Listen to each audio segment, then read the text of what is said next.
There is a growing threat to Europe as large biotech companies are pushing to grow new GM crops.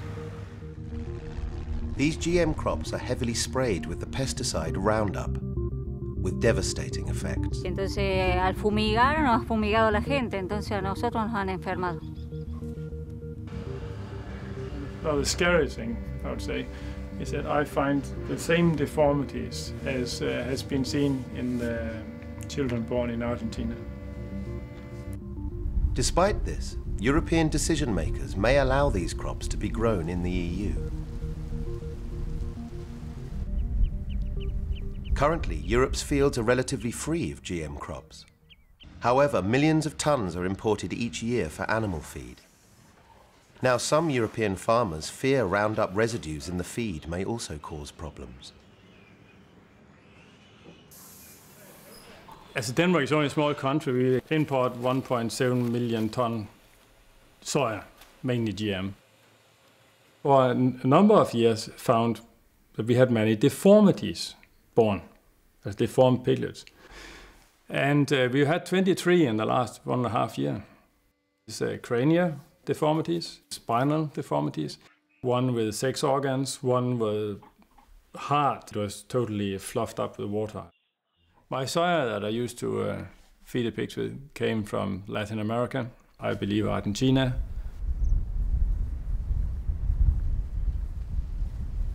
En Ituzaingó sucedió eso porque antes nosotros teníamos toda una granja, había vaca, había animales, había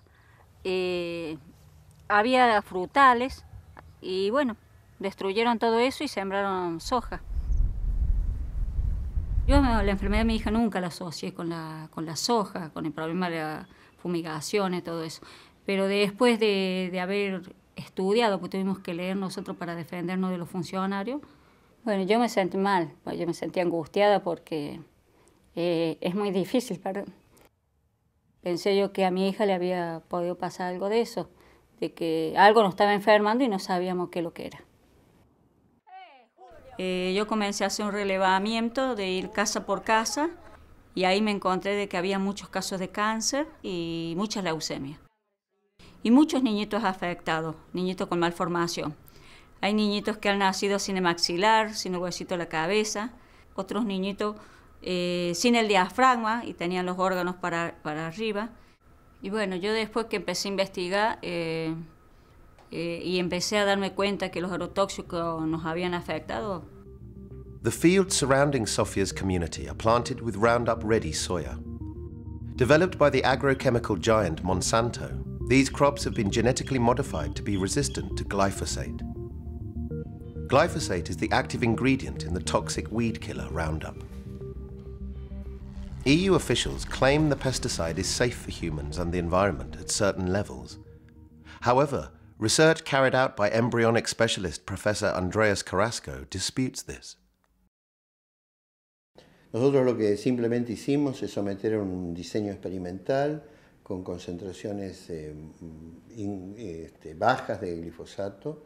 Encontramos que producía sistemáticamente malformaciones porque lo que parece que el glifosato hace es incrementar una sustancia que es teratógena, es decir, que es capaz de inducir malformaciones en los embriones.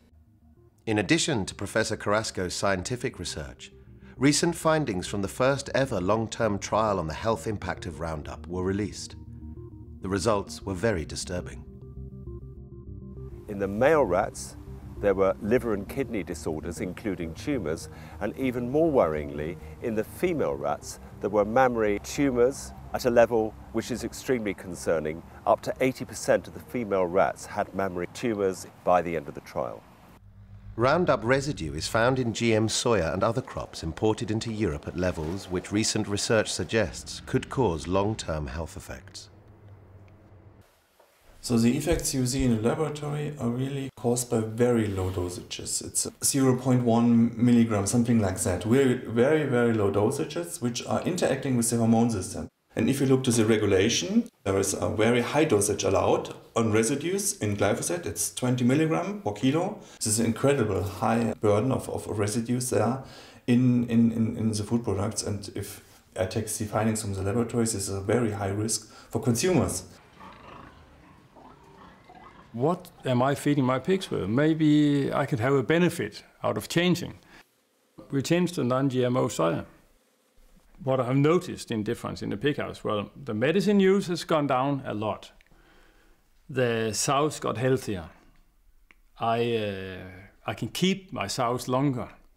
I've noticed that I had to cut down on my intake on new gilts because my old grandmothers, as it is, live longer. It makes you think about present farming methods.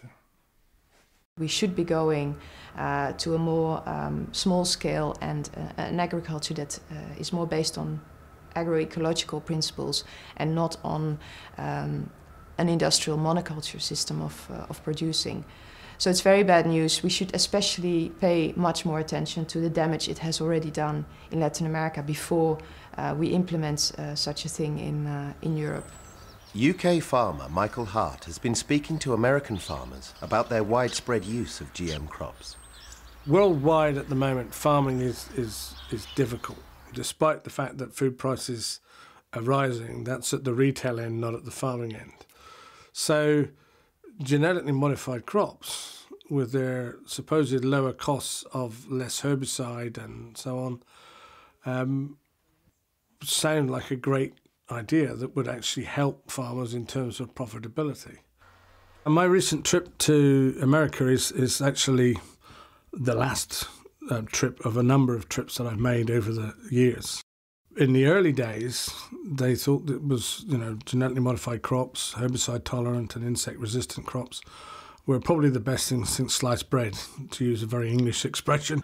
The situation has changed in that now farmers are experiencing big problems with weeds that have become also tolerant of the herbicide that is used on the herbicide-tolerant crop, and now insects become intolerant to the insecticide that's built into the plant. It's a failed technology. It's not worked. Most farmers that I spoke to being quite open about not wanting to grow them anymore. What would you recommend to me as a UK farmer and to other European farmers? Should we go down the route of genetically modified crops, or is it something you think we should avoid doing? Well, I would say, at all cost, avoid doing it. GM crops continue to be promoted as the miracle crop. But in reality, the cultivation of Roundup-ready crops increases pesticide use, which in turn harms biodiversity and contaminates water systems. Despite this, European decision makers may allow the first GM Roundup-ready crops to be grown in the EU.